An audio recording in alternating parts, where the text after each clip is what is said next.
झूठ के पैर नहीं होते, लेकिन आजकल उसका अपना व्हाट्सएप ग्रुप जरूर होता है। मेरी तस्वीर के नीचे रखा दान पात्र किसके नाम से खुला था? मेरे घर के बाहर सफ़ेद कपड़ा बंधा था। गेट के पास चप्पलों की इतनी लंबी लाइन थी कि मुझे लगा शायद पड़ोस में किसी की मौत हो गई है और लोग गलती से हमारे घर के सामने खड़े हैं।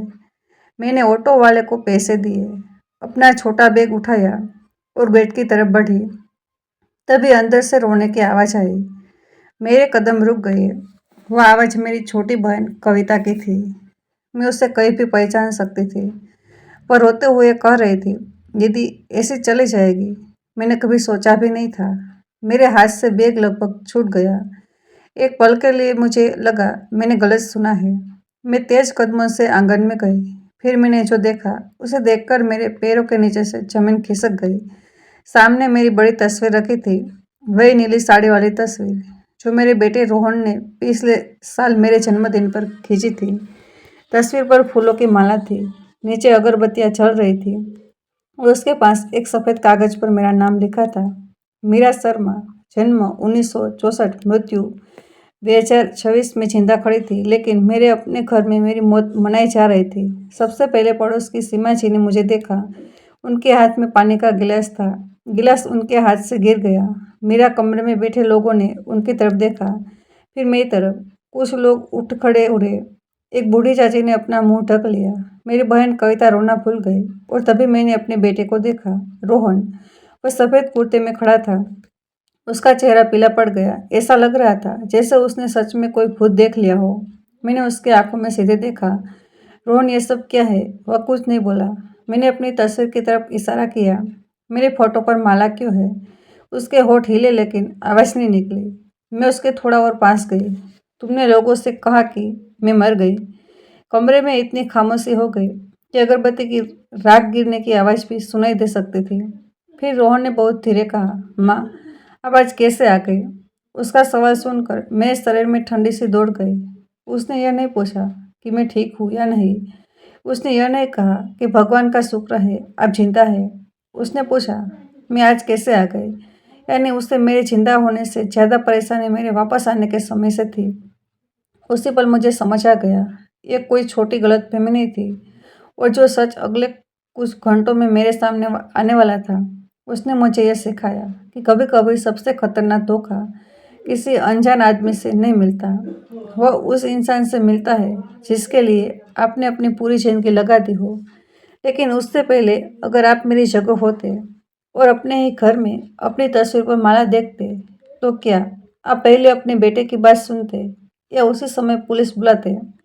अपना जवाब जरूर सोचिए, क्योंकि कहानी के अंत तक शायद आपकी राय बदल जाए। 3 दिन पहले तक मेरी जिंदगी बिल्कुल साधारण थी।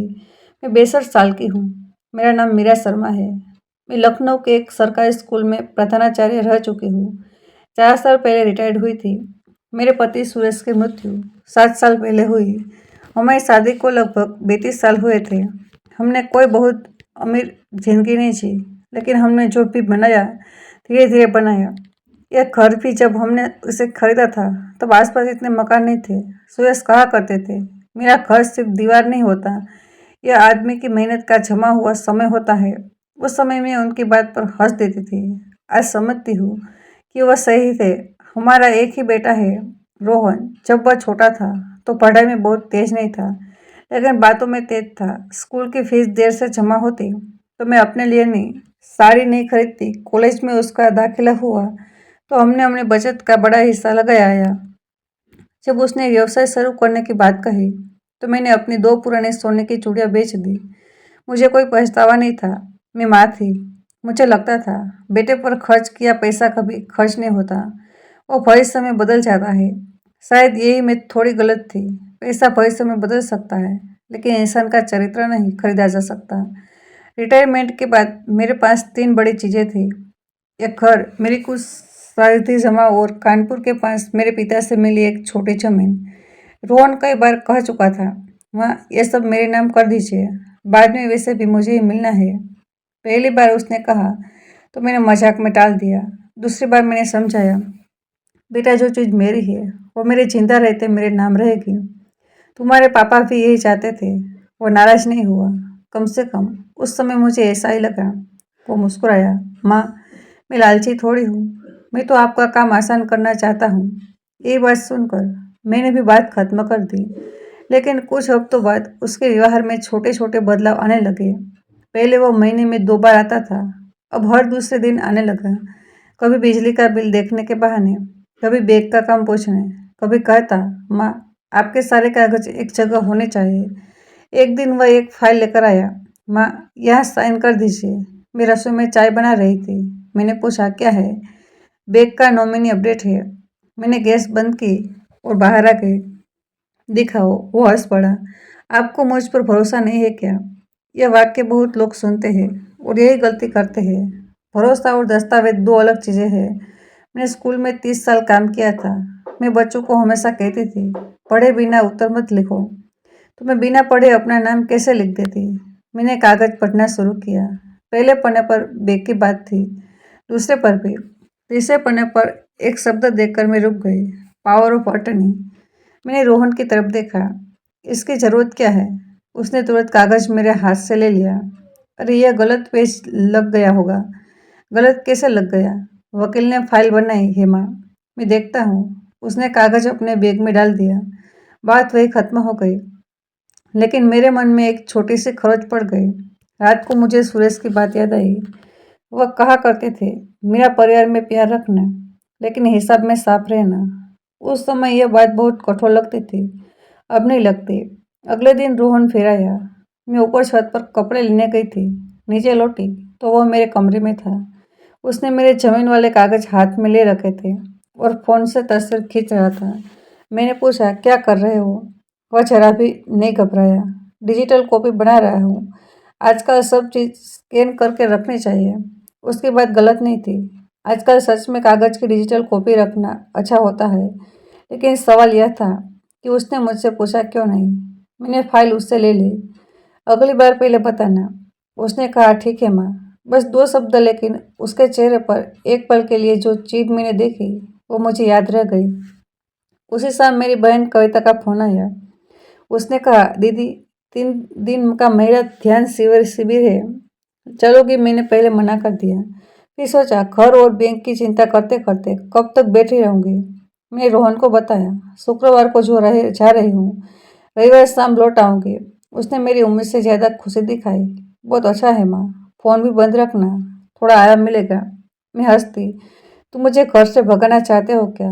वह भी हंसा। उस समय मुझे अंदाजा नहीं था कि उसी वाक्य में आधा सच छिपा था। शुक्रवार सुबह मैं शिविर के लिए निकल गई। वह शहर से करीब 2 घंटे दूर था। वहाँ फ़ोन रखने की मनाही नहीं थी, लेकिन हमें कहा गया कि बहुत ज़रूरी ना हो तो इस्तेमाल ना करें। मैंने फ़ोन साइलेंट करके बैग में रख दिया। पहला दिन बहुत अच्छा गया। दूसरे दिन दोपहर में एक महिला की तबीयत खराब हो गई। बहुत गंभीर बात नहीं थी, लेकिन आयोजकों ने कार्यक्रम छोटा कर दिया। रविवार की जगह हमें शनिवार रात ही जाने की अनुमति मिल गई। कविता अपनी एक सहेली के घर रुक गई। मैंने सोचा, रात में सफ़र नहीं करूँगी। पास के एक छोटे गेस्ट हाउस में रुक गई। रविवार सुबह जल्दी बस पकड़ ली। मैंने रोहन को फ़ोन नहीं किया। मैं उसे सरप्राइज देना चाहती थी। आज जब उस बात को याद करती हूँ तो अजीब लगता है।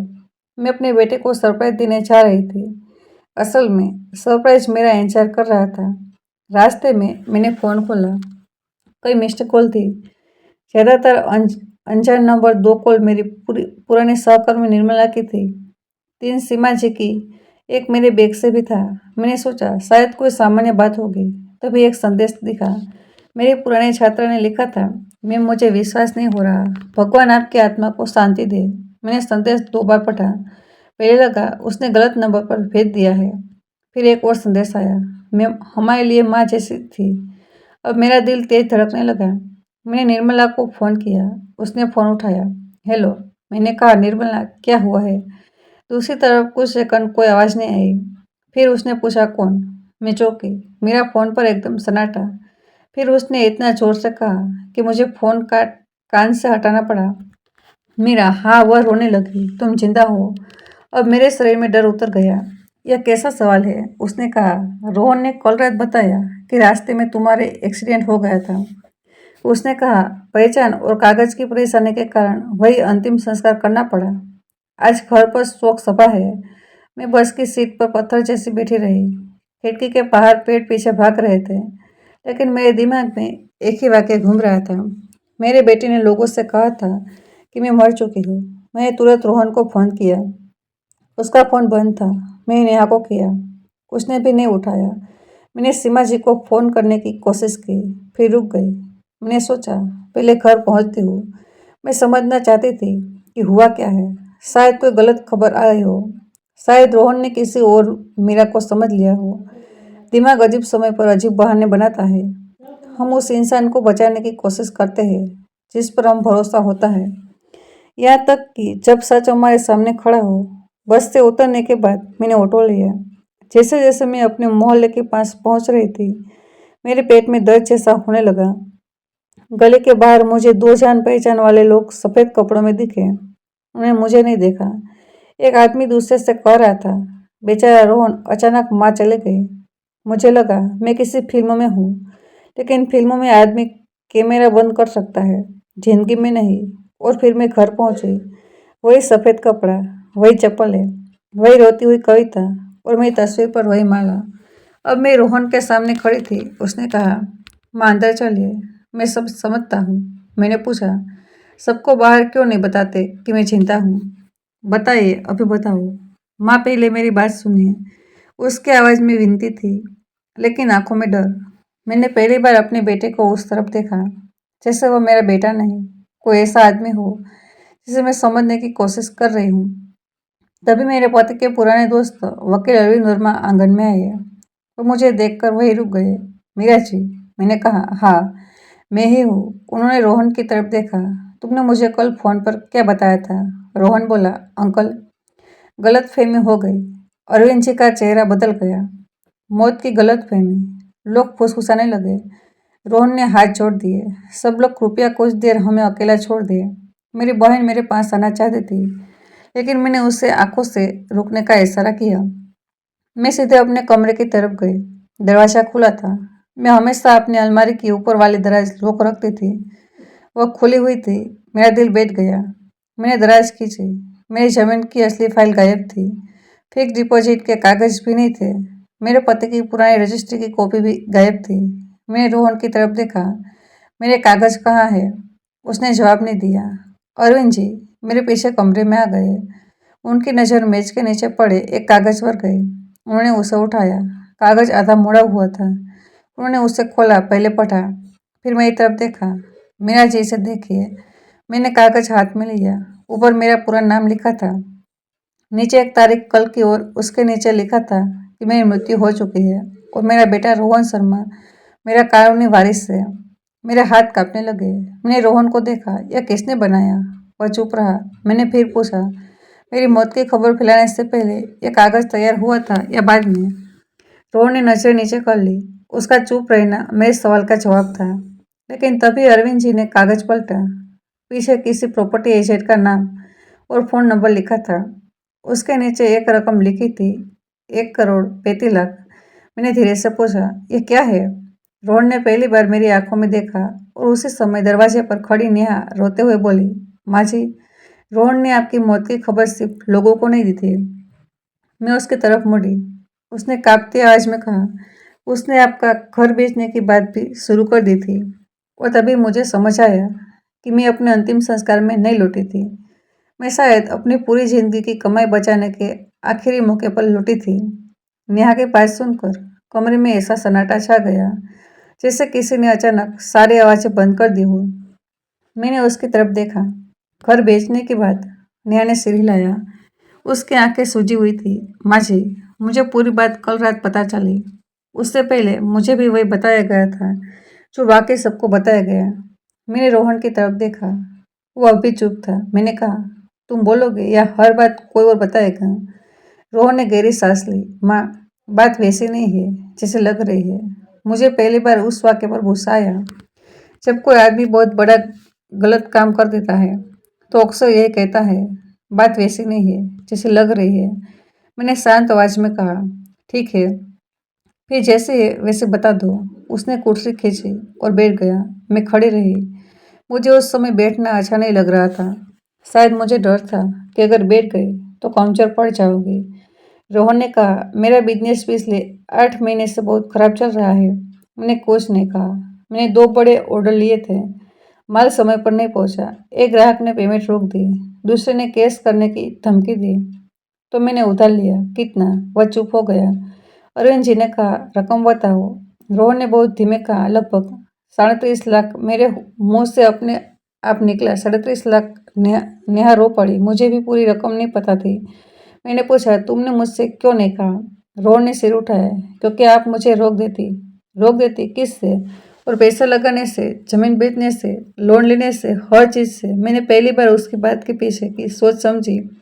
उसके लिए मेरी सावधानी मदद नहीं थी, रुकावट थी। मैंने कहा, अगर तुमने 8 महीने पहले मुझे सच बताया होता तो शायद 37 लाख का कर्ज नहीं होता।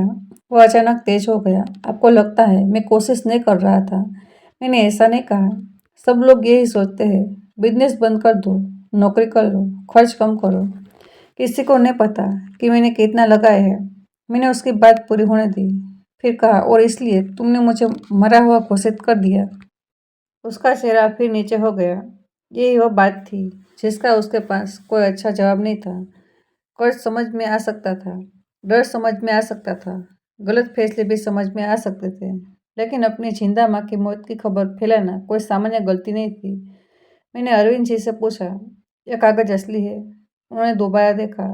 नहीं, कम से कम यह कोई वैध मृत्यु प्रमाण पत्र नहीं है। उन्होंने कागज मेरी तरफ करते हुए कहा, यह शायद किसी तरह का ड्राफ्ट है, भाषा भी ठीक नहीं है। मैंने पूछा, तो क्या इससे कोई मेरा घर बेच सकता था? उन्होंने सिर हिलाया, इतनी आसानी से नहीं। मैंने पहली बार थोड़ी राहत महसूस की, लेकिन उन्होंने तुरंत कहा, पर इसका मतलब यह नहीं कि खतरा नहीं था। मैंने उनकी तरफ देखा। कैसा खतरा? उन्होंने कमरे का दरवाजा बंद किया।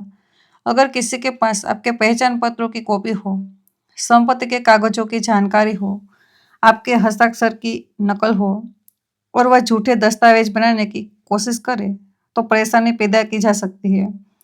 हर काम पूरा हो जाए यह जरूरी नहीं, लेकिन आपको अदालत, बैंक, रजिस्ट्री ऑफिस और पुलिस के चक्कर लगाने पड़ सकते हैं। मेरा दिल फिर बैठ गया। यही असली डर था। कई लोग सोचते हैं कि धोखा तभी हुआ जब पैसा चला गया, लेकिन कभी कभी धोखे की कोशिश भी आपकी जिंदगी है। महीनों खा सकती है। कागज गलत हाथ में चले जाए तो आदमी अपनी ही चीज को अपना साबित करता फिरता है। मैंने रोहन से पूछा, मेरे आधार और पेन की कॉपी भी ली? वह चुप। पूछ रही हूँ। हाँ। बैंक पासबुक कॉपी, मेरा हस्ताक्षर। वह हिचका। ये हिचक मुझे पसंद नहीं आई। मैंने कहा, सच बोलो। उसने कहा, कुछ पुराने चेक की फोटो थी। अब मेरे अंदर का डर गुस्से में बदलने लगा। क्यों? वो बोला, मैंने पैसे नहीं निकाले। मैंने पूछा, क्यों? बस जरूरत पड़ सकती थी। मैं लगभग हंस पड़ी। मेरे मरने के बाद वह चुप हो गया। नेहा ने बीच में कहा, माँ जी, मुझे एक बात और बतानी है। रोहन ने तुरंत उसकी तरफ देखा। नेहा, बस करो। मैंने कहा, नहीं, अब कोई बात नहीं करूंगी। नेहा ने अपना फोन निकाला। कल शाम एक आदमी आया था। मैंने पहले कभी नहीं देखा था। उसने मुझे एक फोटो दिखाई। फोटो दूर से ली गई थी। घर के बाहर रोहन एक आदमी से बात कर रहा था। उस आदमी के हाथ में फाइल थी। नेहा ने कहा, यह वही प्रॉपर्टी वाला है। मैंने फोटो अरविंद जी को दी। उन्होंने नाम पूछा। नेहा ने कहा, महेश अग्रवाल। अरविंद जी कुछ सोचने लगे। नाम सुना हुआ है। रोहन तुरंत बोला, वह कोई अपराधी नहीं है, वो बस ब्रोकर है। मैंने उसकी बात पकड़ ली। तो तुम मानते हो कि ब्रोकर आया था? उसने जवाब नहीं दिया। अरविंद जी ने फोन निकाला। मैं एक आदमी को जानता हूँ जो इस इलाके में प्रॉपर्टी का काम करता है। उन्होंने कॉल किया, कुछ सामान्य बातें की, फिर महेश का नाम लिया।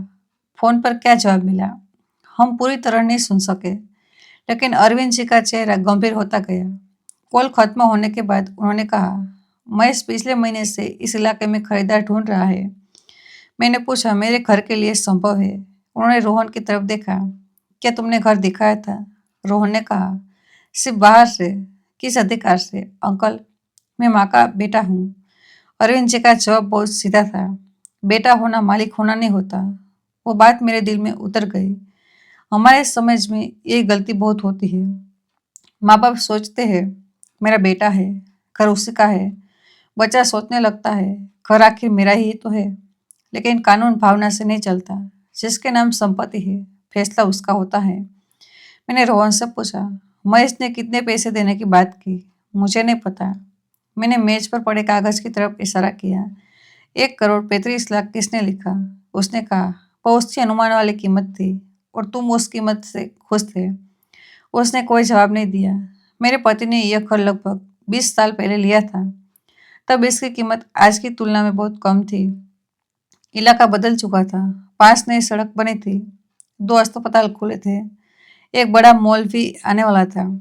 मैंने कभी घर की सही बाजार कीमत जानने की कोशिश नहीं की।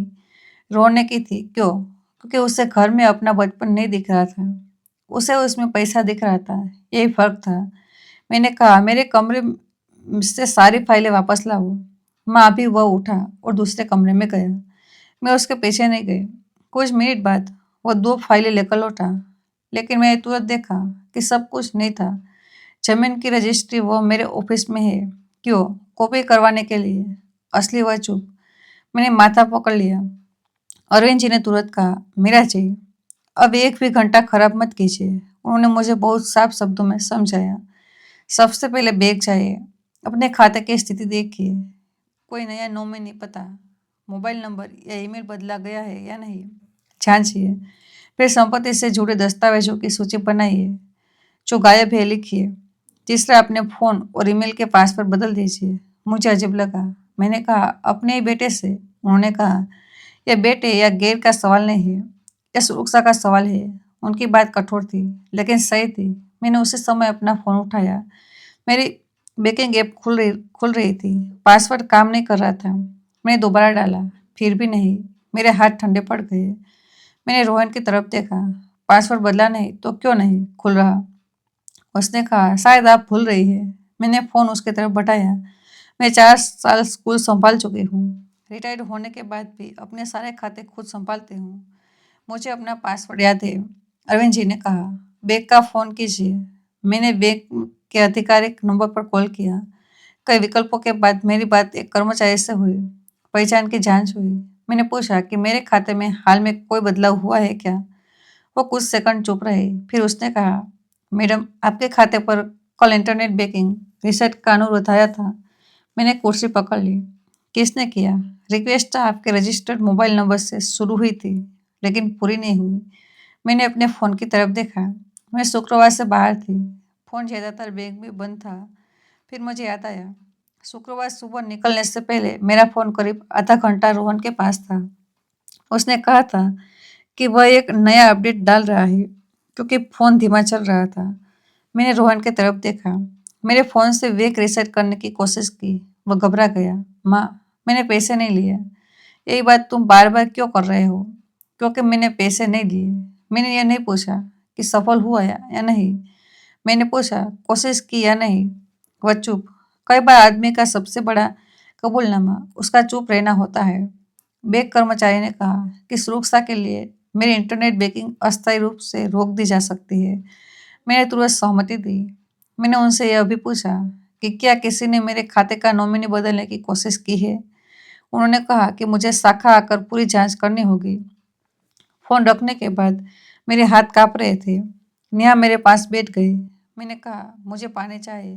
वो पानी लेकर आई। रोहन सामने खड़ा था। कुछ मिनट पहले तक वह मेरा बेटा था जिसने बहुत बड़ी गलती की थी। अब मुझे पता नहीं था कि उसकी योजना कितनी दूर जा चुकी थी। यही चीज़ डर पैदा कर रही थी। मैंने उससे पूछा, सच सच बताओ, तुम क्या करने वाले थे? उसने कहा, मैं घर बेचकर कर्ज चुका देता। मैं जिंदा रहते आप मानती नहीं तो तुमने मुझे कागज पर मार दिया।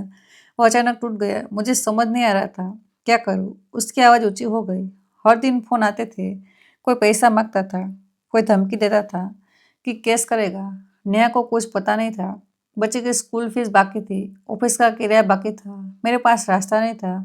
मैंने पहली बार उसकी आंखों में आंसू देखे। एक माँ के लिए वह बहुत कठिन पल था, क्योंकि सामने खड़ा आदमी वही बचा था जिसे मैंने बुखार में रात भर गोद में रखा था। लेकिन उसी आदमी ने मेरे जिंदा रहते मेरी मौत की कहानी बनाई थी। दया और सावधानी की एक साथ हो सकती है। ये बात मैंने उस दिन सीखी। मैंने उससे कहा, तुम्हारे पास रास्ता था। वह मेरी तरफ देखने लगा। तुम मेरे पास आ सकते थे। आप मना कर देती। हो सकता है, लेकिन मेरा मना करना तुम्हें चोरी का अधिकार नहीं देता। वह फिर चुप हो गया। दोपहर तक घर से ज्यादातर लोग चले गए। मेरी मौत की खबर अब दूसरी दिशा में फैल रही थी। अब लोग एक दूसरे के फोन करके कह रहे थे कि मीरा जिंदा है। कुछ लोग इसे मजेदार घटना की तरह बता रहे थे। मुझे बहुत बुरा लगा। किसी के लिए यह मोहल्ले की बड़ी खबर थी। मेरे लिए यह मेरी जिंदगी थी। कविता मेरे पास बैठी। उसने मेरा हाथ पकड़ा। दीदी, पुलिस से शिकायत करो। मैंने तुरंत जवाब नहीं दिया। यही मेरा सबसे कठिन फैसला था। अगर सामने कोई अनजान आदमी होता तो शायद मैं 1 मिनट नहीं सोचती, लेकिन अपना बेटा हो तो दिमाग कानून से पहले रिश्ते गिनता है। मैंने अरविंद जी से पूछा, अगर मैं शिकायत करूं तो क्या होगा? उन्होंने कहा, यह इस बात पर निर्भर करेगा कि कौन से दस्तावेज बने, क्या कोशिश हुई, कौन शामिल था और किस हद तक धोखाधड़ी हुई। बिना जांच के मैं अंतिम बात नहीं कहूँगा। फिर उन्होंने एक जरूरी बात कही, लेकिन फैसला भावनाओं में मत कीजिए। पहले सबूत सुरक्षित कीजिए। ये बात मुझे समझ आई।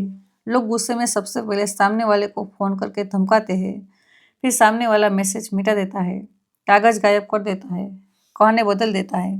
सही तरीका उल्टा है, पहले रिकॉर्ड फिर फैसला। हमने नेहा के फोन में रोहन और महेश के कुछ संदेश देखे। नेहा ने बताया कि रोहन कभी कभी अपना फोन घर पर छोड़ देता था। एक दिन उसने स्क्रीन पर संदेश देखा था। उसने डर के कारण फोटो खींच ली थी। एक संदेश में लिखा था, मृत्यु प्रमाण पत्र की कॉपी कब तक मिलेगी? दूसरा जवाब था, जल्दी मत करो, पहले बाकी कागज तैयार होने दो। मेरी सांस अटक गई। मैंने पूछा, ये जवाब किसका है? नेहा ने स्क्रीन बड़ी की। नंबर महेश के नाम से सेव था। रोहन बोला, वो असली प्रमाण पत्र की बात नहीं कर रहा था। मैंने कहा, तो नकली की बात कर रहा था। वह चुप। अरविंद जी ने तुरंत उन तस्वीरों की कॉपी अपने फ़ोन पर सुरक्षित की। फिर उन्होंने कहा, हमें महेश से बात करनी होगी, लेकिन अभी नहीं। मैंने पूछा, क्यों? क्योंकि उसे पता चल गया कि अब जिंदा है तो वह सब कुछ मिटा सकता है। रोहन ने कहा, आप लोग इसे बहुत बड़ा बना रहे हैं। मैंने उसकी तरफ देखा। मेरी मौत का कार्यक्रम मेरे घर में रखा गया था। इससे बड़ा क्या होता? शाम को मैं बैग की शाखा पहुंचे। मैं, कविता और अरविंद जी। रोहन को मैंने घर पर रहने को कहा। शाखा प्रबंधक मुझे जानते थे। मुझे सामने देखकर वह भी हैरान हुए। शायद उनके पास भी मेरी मौत की खबर पहुंच चुकी थी। हमने खाते देखे। पैसे सुरक्षित थे। मेरे अंदर राहत की लंबी सांस निकली। लेकिन फिर एक और बात सामने आई। 2 दिन पहले मेरे नाम से एक नई चेकबुक के लिए अनुरोध किया गया था। शाखा प्रबंधक ने कहा, मैडम, अनुरोध ऑनलाइन हुआ है। मैंने कहा, मैंने नहीं किया। उन्होंने सिस्टम देखा। डिलीवरी का पता भी बदलने की कोशिश हुई थी। कहाँ? उन्होंने पता बढ़ाया। वो मेरा घर नहीं था। मैंने उस पते को नहीं पहचाना, लेकिन अरविंद जी पहचान गए। उन्होंने तुरंत कुछ नहीं कहा। शाखा से बाहर निकलते ही मैंने पूछा, आप उस पते को जानते हैं? उन्होंने मेरा चेहरा देखा। हाँ, किसका है? उन्होंने कहा, अगर मुझे सही याद है तो वो महेश अग्रवाल के ऑफिस के पास का पता है। अब बात सिर्फ मेरे बेटे तक सीमित नहीं लग रही थी। कोई और भी योजना का हिस्सा था। हम तुरंत घर लौटे, लेकिन घर पहुंचकर एक नई समस्या हमारा इंतजार कर रही थी। रोहन वहाँ नहीं था। नेहा ने कहा, वो आधे घंटे पहले निकला। कहा, कुछ नहीं बताया। मैंने उसे फ़ोन किया, फ़ोन बंद। मैंने उसके कमरे में देखा। उसका लैपटॉप गायब था। एक बैग भी गायब था और मेरी ज़मीन की असली रजिस्ट्री अभी उसके पास थी। मेरे अंदर घबराहट बढ़ी। तभी अरविंद जी के फ़ोन पर कॉल आया। उन्होंने स्क्रीन देखी। नंबर उनके प्रॉपर्टी वाले जानकार का था। उन्होंने फ़ोन उठाया। कुछ देर सुना, फिर उनकी आंख मेरी तरफ उठी। क्या हुआ? मैंने पूछा। उन्होंने कॉल काटा। मेरा जेब में अभी निकलना होगा। कहा, रजिस्ट्री ऑफिस के पास। क्यों? उन्होंने एक पल रुक कर कहा, महेश वहाँ देखा गया है। मैंने पूछा, और रोहन? अरविंद जी का जवाब मेरे लिए उससे भी ज़्यादा डरावना था। रोहन भी उसके साथ है। मैंने अपना बैग उठाया। कविता ने कहा, दीदी, अकेली मत जाना। मैंने कहा, अब मैं कहीं अकेले नहीं जाऊंगी। हम कार में बैठे ही थे कि मेरे फ़ोन पर एक अनजान नंबर से तस्वीर आई। तस्वीर में मेरी ज़मीन की रजिस्ट्री खुली हुई थी।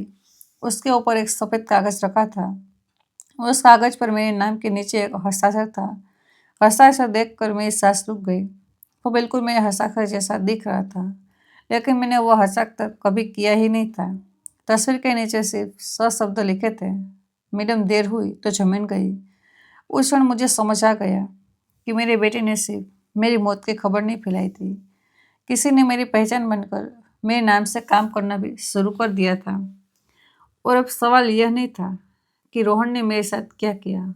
सवाल यह था कि जब हम वहाँ पहुँचेंगे, क्या तब तक कुछ बचा भी होगा। कार में बैठते मैंने वह तस्वीर फिर खोली। मेरे नाम के नीचे बने हस्ताक्षर को मैं देखती रही। वो बहुत अच्छे से नकल किया गया था। अगर कोई मुझे जानता नहीं होता तो शायद उससे असली समझ लेता। कविता ने मेरे हाथ से फ़ोन लिया। दीदी, पुलिस को भी फ़ोन करो। मैंने अरविंद जी की तरफ देखा। उन्होंने कहा, हाँ, अब देर नहीं करनी चाहिए। मैंने पुलिस को सूचना दी। मैंने सीधी बात कही, मेरे नाम से झूठी मृत्यु की खबर फैलाई गई है। मेरे दस्तावेज गायब है। मेरे हस्ताक्षर की नकल हुई है और मेरे बेटे को एक प्रॉपर्टी ब्रोकर के साथ रजिस्ट्री ऑफिस के पास देख गया है। फ़ोन रखने के बाद मैं खिड़की से बाहर देखने लगी। सड़क पर सब कुछ सामान्य था। लोग सब्जी खरीद रहे थे। स्कूल की बसें जा रही थी। दुकानें खुल रही थी। दुनिया को कोई फर्क नहीं पड़ा था कि मेरी जिंदगी का सबसे बड़ा संकट चल रहा है। मैंने सोचा, यही तो जिंदगी है। आपके लिए कोई घटना पहाड़ हो सकती है, दूसरे के लिए बस एक खबर। हम रजिस्ट्री ऑफिस के पास पहुंचे। वहाँ हमेशा की तरह भीड़ थी। लोग फाइलें लेकर घूम रहे थे।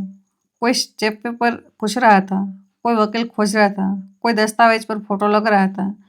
मैं कार से उतरी। मेरा दिल जोर से धड़क रहा था। अरविंद जी ने कहा, मीरा जी, एक बात याद रखिए, गुस्से में कुछ भी मत कीजिए। पहले देखिए क्या हो रहा है। हम आगे बढ़े।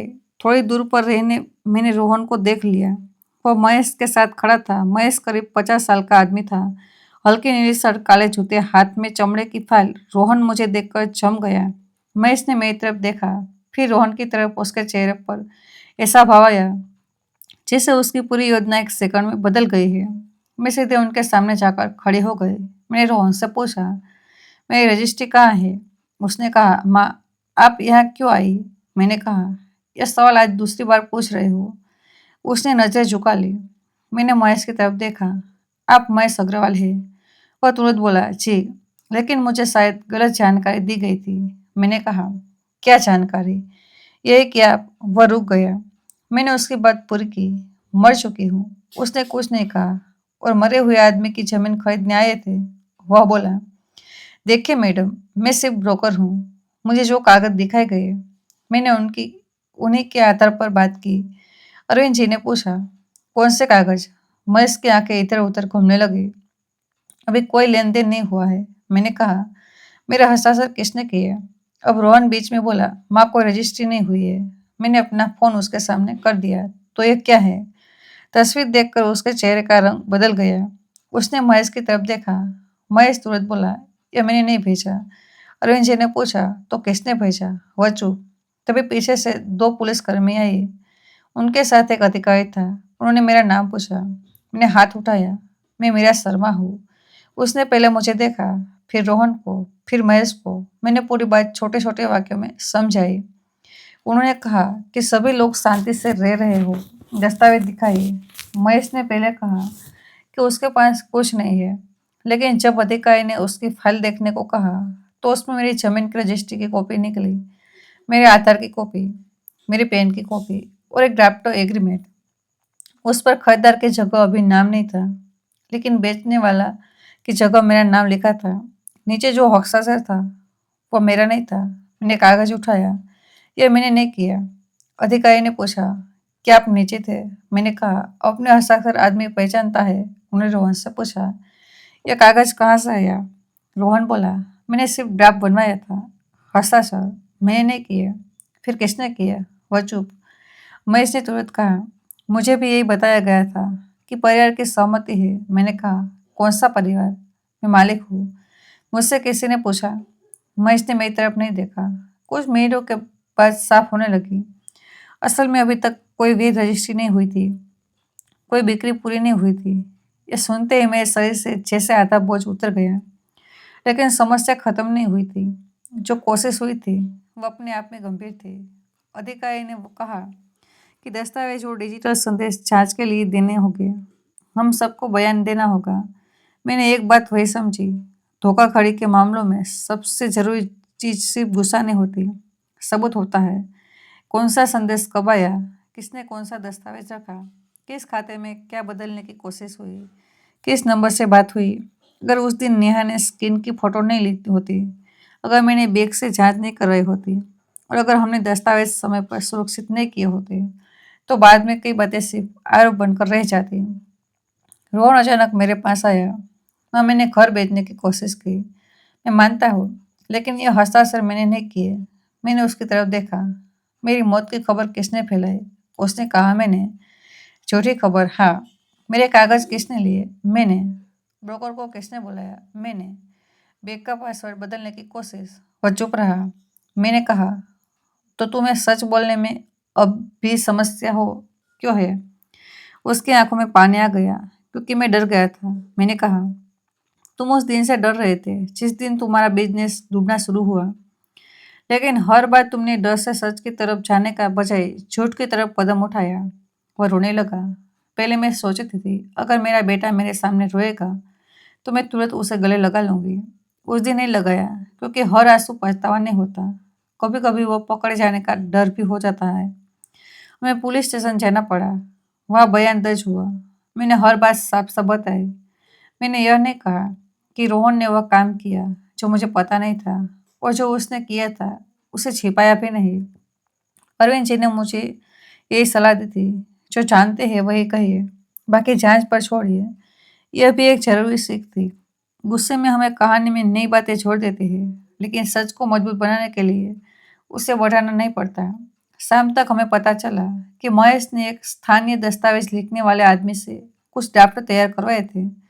हस्ताक्षर किसने बनवाए, ये जांच का विषय था। लेकिन फोन संदेश, कागज और बैंक रिकॉर्ड से इतना साफ था कि मेरी संपत्ति से जुड़ी गतिविधियां मेरी जानकारी के बिना शुरू हो चुकी थी।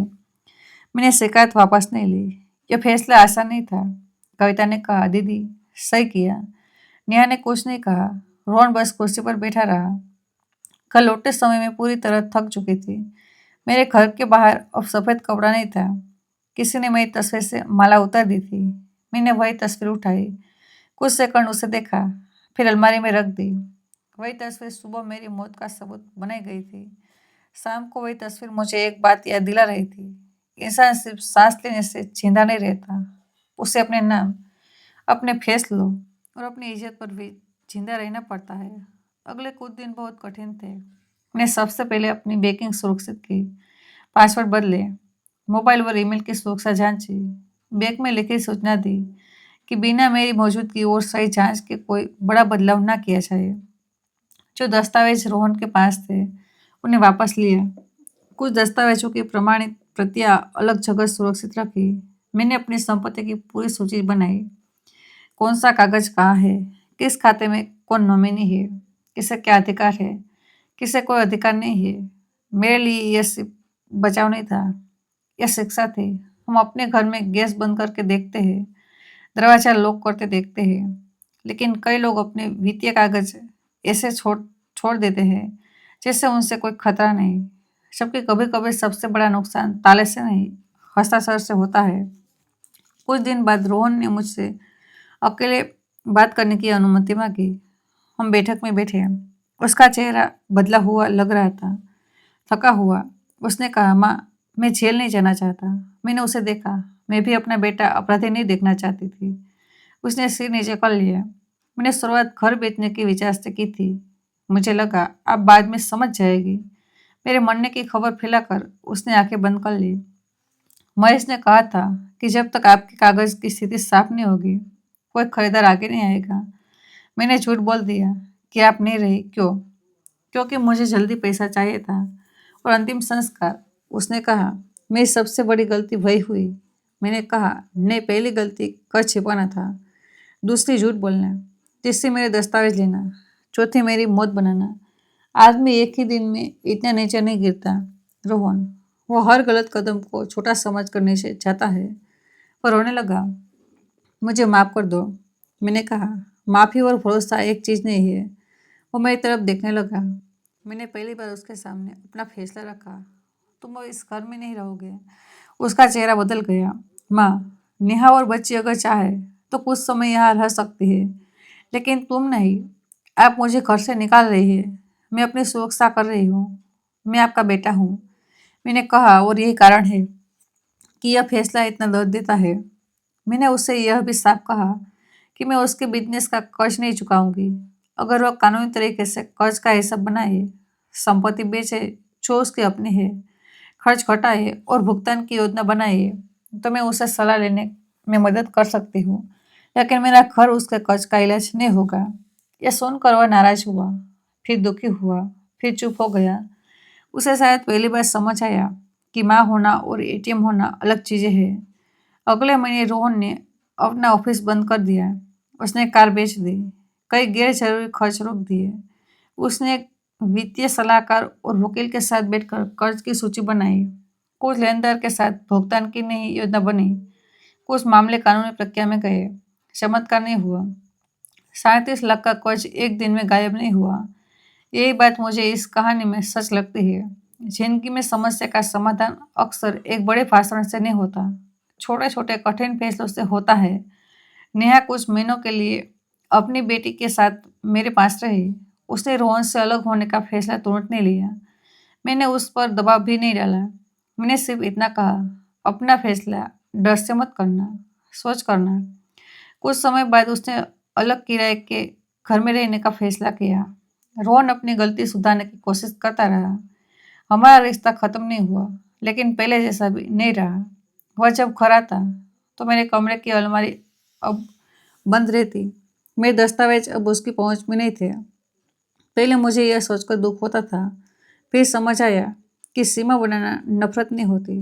सीमा यह बताती है कि प्यार कहाँ खत्म नहीं होगा, लेकिन अधिकार कहाँ खत्म होगा। जांच में महेश की भूमिका भी सामने आई। उसने कई बातें पहले छिपाई थी। मामला कानूनी प्रक्रिया में चला गया। मैं यहाँ कोई फिल्मी अंत नहीं दूंगी कि अगले दिन सबको सजा मिल गई।